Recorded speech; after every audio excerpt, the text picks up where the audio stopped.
आपसे कहना चाहता हूँ, कब तक आप लोग प्रतीक्षा का जीवन जीते रहेंगे? एक टाइम होता है, प्रतीक्षा का एक समय होता है, और पीढ़ी दर पीढ़ी प्रतीक्षा में लग गया। इसका मतलब क्या है? आप में बुद्धि का संचार नहीं हो रहा है, ज्ञान का, पुरुषार्थ का कोई मतलब नहीं है। दुनिया में ऐसा कोई देश नहीं है कि जिस देश में 90% गुलाम हो और 10% शासक हो। इस देश के 90% बैकवर्ड आज तक नहीं समझ पाया, अपने कबीर को नहीं समझ पाया, पेरियार को नहीं समझ पाया, ज्योतिबा फुले को नहीं समझ पाया, अंबेडकर को नहीं समझ पाया, जगदेव प्रसाद को नहीं समझा, और रामस्वरूप वर्मा को क्या समझ पाएंगे?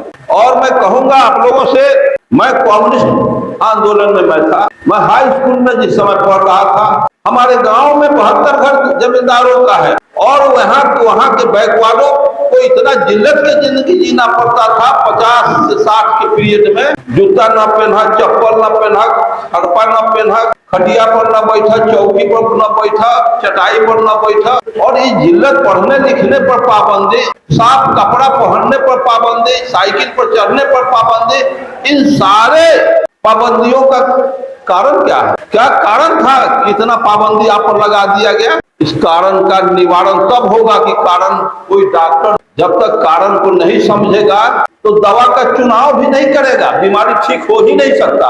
अरे कबीर आए और सब डफली बजाकर चले गए, यहाँ का 90% नहीं समझ पाया। पेरियार आए, नहीं समझ पाए। अंबेडकर आए, नहीं समझ पाए। जगदेव प्रसाद आए, नहीं समझ। उनको मैं क्या समझाऊं? कार्ल मार्क्स भारत की धरती पर आए और नंगे बस चले गए, और ऐसी व्यवस्था तो कार्ल मार्क्स का डायलेक्टिकल मैटरनिज्म का अध्ययन आपके पास होगा तो आप धड़ाधड़ सारे विषय को समझ जाएंगे। और इस देश में, जिस देश में हम जिस समय कम्युनिस्ट पार्टी में थे, आज भी कम्युनिस्ट पार्टी का मैं तहे दिल से समर्थन करता हूँ, तहे दिल से आज मार्क्स को मैं समझता हूँ, मार्क्सिज्म का मैं स्वागत करता हूँ इस देश में। क्या कारण है कि कार्ल मार्क्स ने नारा दिया 1800 कुछ में कि दुनिया के मजदूर एक हो अलुआ छीलने के लिए। दुनिया के मजदूर आज तक एक नहीं हुआ, दुनिया का अमीर एक। इसी तरह से बिहार, भारत में जगदेव प्रसाद नारा दिया कि 100 में 90 सोचित है, 90 भाग हमारा है, धन धरती और राजपाट में 90 भाग हमारा, 10 का 7 और 90 पर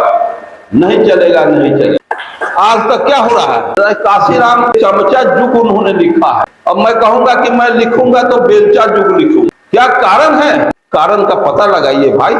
और उन गुप्ता आपको बहला के चला जाएगा, धोखा में डाल के चला जाएगा, लेकिन आप अपने ब्रेन को ट्विस्ट कीजिए, अप्लाई कीजिए, तेज कीजिए। कोई भी गलत बोल सकता है। बुद्ध क्लियर कर दिया कि जो बात में मैं कह रहा हूं सही नहीं मान। बहुत लोग जिसको सच मान रहे उसको सही नहीं मान। मोटी पुस्तक में लिखी हुई बात है, सत्य मान लो, उसको सही नहीं मान। चाहे सारे बहुत से बहुत लोग जिसको सच मान रहे हैं वो भी सही नहीं मानना।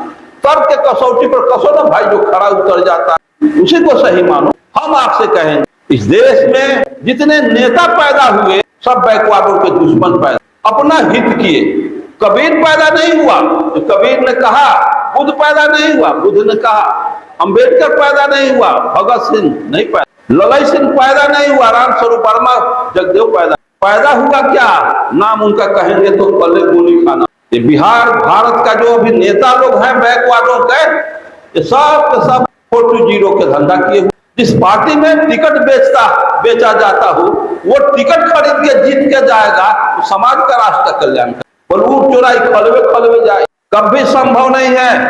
दलाल पैदा करने का यहाँ कारखाना लगा हुआ। भारत, चीन कृषि प्रधान देश, भारत कृषि प्रधान देश, अब सभी लोग जानते हैं। कृषि प्रधान देश चाइना में रिवॉल्यूशन हुआ और क्रांति सफल हुआ माओ सेतुंग के नेतृत्व में। वहां पूरा चीन विश्व का एक सुपर पावर बना है कि नहीं? अमेरिका का टक्कर देने वाला, रूस के टक्कर देने वाला चाइना है दुनिया में। तर और ऊपर रूस और अमेरिका और चीन, यही 3 गो सर्वशक्तिमान देश है। और भारत उससे 2 वर्ष पहले आजाद हुआ। आज भारत का तीसरा शासन में है। इसका डीजीपी कहां चला गया? मुद्रास्फीति इसका कहां चला गया? एक आदमी, एक व्यक्ति पर जो मां के पेट से बच्चा बाहर आता है, उस पर 1,27,000 रुपया कर्ज। बूढ़ा मैं मर गया तो 1,27,000 कर्ज में लेके ये स्टेज में आ गया, और उसी को आप शासन पर शासन करते, आरक्षण की बात करते हैं। तो कहां आरक्षण? जगदेव प्रसाद ने कहा भारतवासियों, 90% बैकवर्ड शुद्ध, मुसल्लम खाने का आदत डालो। कौड़ा टुक्का क्यों खाते हो? टुक्का कौड़ा हुआ, मुसल्लम खाओ। सौंसे रोटी यहाँ के लोगों को नहीं, टुक्का कौड़ा। जब रेलवे प्राइवेट सेक्टर में चला गया, सारा विभाग प्राइवेट, बोकारो प्राइवेट सेक्टर में, सारे प्राइवेट सेक्टर में हर विभाग को कर देगा, तो आरक्षण लेके चाटोगा कब? बोलिए मिलेगा आरक्षण से? कोई आरक्षण नाम का आरक्षण रहेगा, उसी के लिए लड़ रहे हो।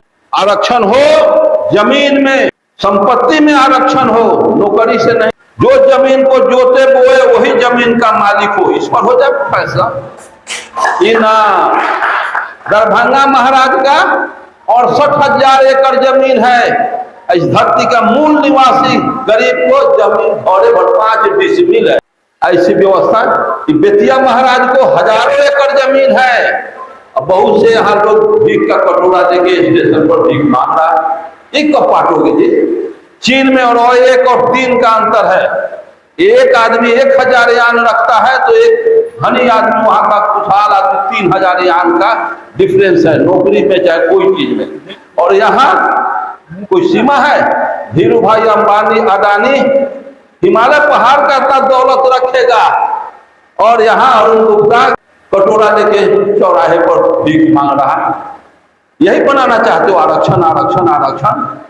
आरक्षण साहू जी महाराज दिए थे। जिस समय साहू जी महाराज आरक्षण दिए थे, उस समय आपका जीना हराम था। वो बहुत बड़ी बात थी। आज से हम बच्चे थे, आप लोग भी बच्चे सियाने लोग रहे होंगे, तो सीवा जल के गोटी घाव हो जाता था। सीवा जल की गोटी खाते थे ना घाव ठीक करने के लिए। सीवा जल के गोटी वही खाता था आदमी, का घाव ठीक हो जाता था। आज सीवा जल का गोटी उठ गया, अब सुपर एंटीबायोटिक चल रहा है। आज का विज्ञान कल पुराण पड़ रहा है। मैं जिस समय मां के पेट से पैदा हुआ, उस समय 4-5 पाउंड का रहा होगा, और 1 फीट 1.25 फीट का लंबा रहा होगा, और 6 फीट का। एक अमोला ले लो, आम का अमोला ले लोगे तो उसको फोटो आज लोगे तो वैज्ञानिक दृष्टिकोण पर किसी साइंटिस्ट के यहाँ जाओगे, कहोगे कि कल का अमोला है। अरे कल का ना अमोला है, आज का अमोला नहीं। उसमें रूपांतर हो रहा है, क्योंकि उसको इतना वृक्ष होना है। इसी तरह से परिवर्तन प्रकृति का नियम है। बाबा साहब अम्बेडकर 2500 वर्ष पहले महामना बुद्ध ने जो बात कहा था, 100 बात कहे थे, सबको पटेल करके 22 बात को एक्सेप्ट डॉक्टर अम्बेडकर किए। जानते हैं ना, 22 प्रतिज्ञा किए थे।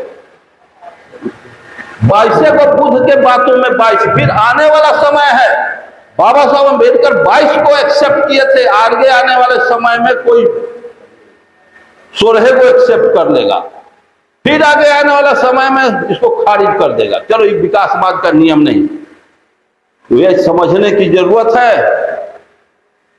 राजनीति में इस देश पर, इस देश के नेता लोग राजनीति में समाजवाद का नारा डॉक्टर लोहिया दिए थे। राजनीति में समाजवाद और समाज में ब्राह्मणवाद।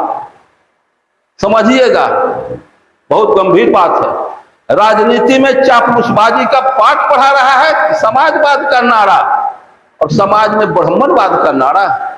इस ब्राह्मणवादी लोग समाज को कभी एक होने नहीं देंगे। चीन कृषि प्रधान देश, वहां रिवोल्यूशन करके क्रांति हो गई, और भारत कृषि प्रधान देश, यहाँ सब पाटे जा रहा है, सब यह असफल हो रहा है। क्यों? क्योंकि ये कृषि प्रधान देश से पहले जाति प्रधान देश है। यहाँ जाति प्रधान देश जब तक रहेगा तब तक क्रांति, बदलाव संभव नहीं है। भेजा से निकाल दे। जिस देश का आदमी, कम्युनिस्ट पार्टी का व्यक्ति, दूरा पर मार्क्सवाद लेनिनवाद, अंगना में सत्यनारायण झूठनारायण का था, वो मार्क्सिस्ट होगा। पदार्थवाद में ईश्वर नहीं होता है, भगवान नहीं होता है, 56 करोड़ देवी देवता पदार्थवाद में नहीं होता है। आज दुनिया के सारे मानव मर जाएं, एक एक इंसान भारत दुनिया का मर जाए, ईश्वर स्वतः मर जाएगा। मरेगा कि नहीं? कुत्ता बिलाई भी नाम ईश्वर का नहीं लेगा। गाय भैंसी बकरी चिंटी पिपड़ी कोई चीज का लेगा, क्योंकि भाषा उसके पास है नहीं। सारे धरती का इंसान मर जाएंगे, बिना मारे हुए ईश्वर मर जाएगा। जब तक ये 2 गोड़ा पशु रहेगा तब तक ईश्वर ढोआता रहेगा। धर्म ढोआता रहेगा। अरे धरती धर्म भूमि नहीं है, ये कर्म भूमि है। क्यों धर्म को ढो रहे हो? धर्म से मानव का कल्याण नहीं होता है, कर्म से मानव का कल्याण हुआ। ये कर्म प्रधान धरती है, धर्म प्रधान नहीं है। धर्म क्या है? धर्म एक व्यवसाय है, एक धंधा है, जिसके आड़ में श्रम विरोधी लोग सब खेमा के, कोई दही चूड़ा पांग रहा है और कोई मीट चावल पांग रहा है, कोई अंडा खा रहा है, कोई दही चूड़ा खा रहा है, कोई सुअर पचा रहा है। ये धर्म का धंधा है कि नहीं? इसी में बटे रहेंगे, इसी में हम लोग बटे रहेंगे। ये पाखंड से ऊपर उठना होगा। जिसको जो पचाना है पचाता रहे, ये हमारा झगड़ा का विषय नहीं है। हमको सामंतवाद, पूंजीवाद, जातवाद, ब्राह्मणवाद से लड़ना है। जब तक इस देश में ब्राह्मणवाद रहेगा, जाति रहेगी, ब्राह्मणवाद रहेगा, ब्राह्मणवाद रहेगा, 56 करोड़ देवी देवता रहेगा,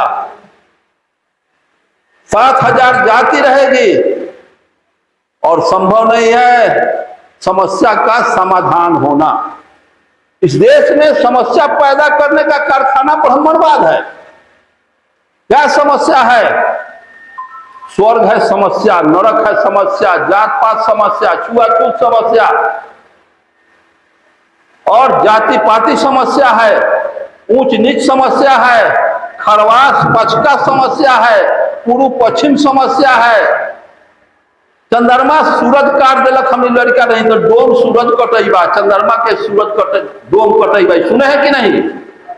उस समय डोम ग्रहण लगता है, सूर्य ग्रहण, चंद्र ग्रहण, डोम काटता है। ये समस्या कौन पैदा किया? आज खरवास पचका देखो समस्या, शिव चर्चा समस्या है। एक समस्या का समाधान तुम करोगे, दूसरा समस्या आके खड़ा हो जाएगा, उसी में ढुलटते रहो पीढ़ी दर पीढ़ी। जगदेव प्रसाद ने स्पष्ट कहा, मैं क्या इंडिकेट करूं आप पर, क्योंकि बैकवर्ड इशारा भी नहीं पूछता है, मैं खूब जानता हूं। क्योंकि बैकवर्ड का मानसिकता इतना न, बैक कर्पूरी ठाकुर से जब बातचीत होती थी तो बहुत बैकवर्ड का मानसिकता, बैकवर्ड इशारा भी नहीं पूछता है। बैल तो इशारा भी पूछ जाता है, हर मोड़ पर आओ तो आ जाता है। बैल इशारा, बैकवर्ड इशारा नहीं पूछता। बैल और बैकवर्ड में क्या अंतर है, ये कहेंगे तो आप लोग थोड़ा फील करेंगे। कर्पूरी ठाकुर कहते, मैं नहीं कहा। और आप लोग अगर कल्याण चाहते हैं तो जाति के बंधन से मुक्त होना होगा, देवी देवता से मुक्त होना। जगदेव प्रसाद कहे थे कि ब्राह्मणवाद का क्या पहचान? साफ कपड़ा, साफ निशान, औंठी। ये जो औंठी गोरा पटले है, गोरा बहुत लोग पहना होगा, इसमें हम किसी का नाम नहीं कह रहे हैं, बहुत लोग औंठी। तो बहुत आदमी गफलत में कहता है कि सोना के ना औंठी बा। तो तुमसे तो ज्यादा अमेरिका, इंग्लैंड के, जापान के, रूस के, चीन के लोग हैं। जो वैशाली में मैं रहता हूं, देखता हूं, एको चाइनीज, एको कोरियन, एको वियतनामी के हाथ में जो कोई टूरिस्ट होगा, करोड़पति और अरबपति परिवार का ना होगा। किसी महिला को औंठी, बुलकी, खोटिला, पायल, नथुनी, झुमका नहीं मिलेगा। उसको तो 1-1 किलो के सोना के झुमका बनाना चाहिए। वहां कोई विदेशी के ये गारमेंट सोना का नहीं। यहाँ लोग कहते हैं कि सोना के नुबारे, तो सोना के बाद घर में रखा नहीं, भी औंठी का बना के इन साइंटिफिक, अगर इसकी जरूरत होता तो माँ के पेट से नाक कान लेते आते तो चमड़ा के वो गोल इस पर लेके आ जाते। क्या ये औंठी पहन के बताते हो, समाज में प्रदर्शन करते हो? घर में रखो, पैसा है तो। फिर बौद्ध ही बहुत लोगों को देखते हैं कि हनुमान के तबीज, दुर्गा के तबीज, क्या बकवास है।